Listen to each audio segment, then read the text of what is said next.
this is Reverend Don Lewis coming to you from beautiful Salem. And currently at Salem Chapel at the World of Witches Museum, we are offering a special, a free 5-minute reading with any purchase of $30 or more. In fact, it's any purchase of $30 or more from any participating merchant, not just on site. And we've been talking about this on the World of Witches Facebook page, and it's produced some interesting responses, some of which I would not have expected. So I thought I'd take a few minutes and talk about some aspects of the idea of this 5-minute reading special. And the first aspect is that the 5-minute reading special, one, it's meant to show appreciation for people who are actually patronizing the shop. Two, it's meant to give them a taste of a psychic reading, not an end-all and buy-all psychic reading that answers every question they ever had, but a taste of what it's like so they can decide if they'd like to have a full reading.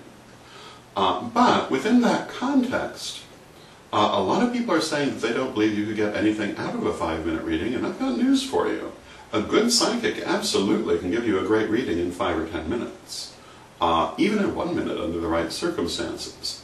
And this is because as you learn how to do psychic work, just as you learn how to do magical work, it gets faster, stronger, and better. It really is like using a muscle, and the more you use it, the stronger it becomes. When we first learn how to do psychic work, it often takes us quite a while to make a psychic connection. We need to be in a fairly protected space in terms of not having a lot of distractions, being able to focus and concentrate without, for example, a television or a radio or other things distracting us.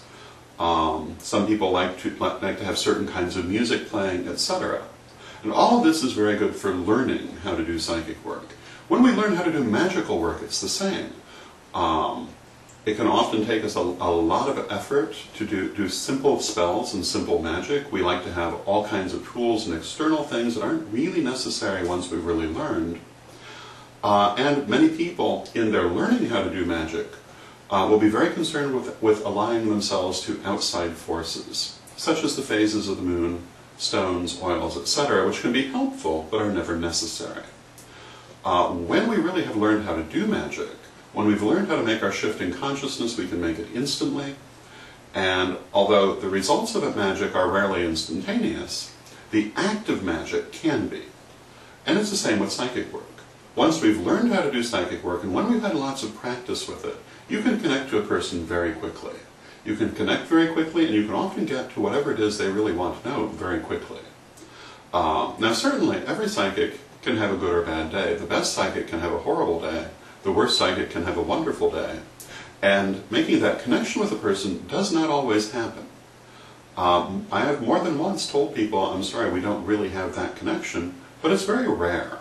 Usually, a skilled psychic can make an immediate connection, and within a very short period of time, they really can get right at the heart of what's going on.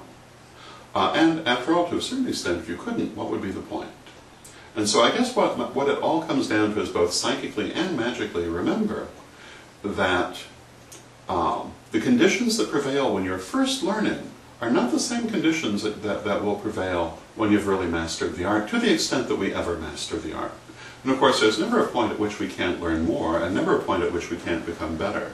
And I have to tell you, having been doing this for many decades now, constantly it becomes better, and I still learn things that amaze me.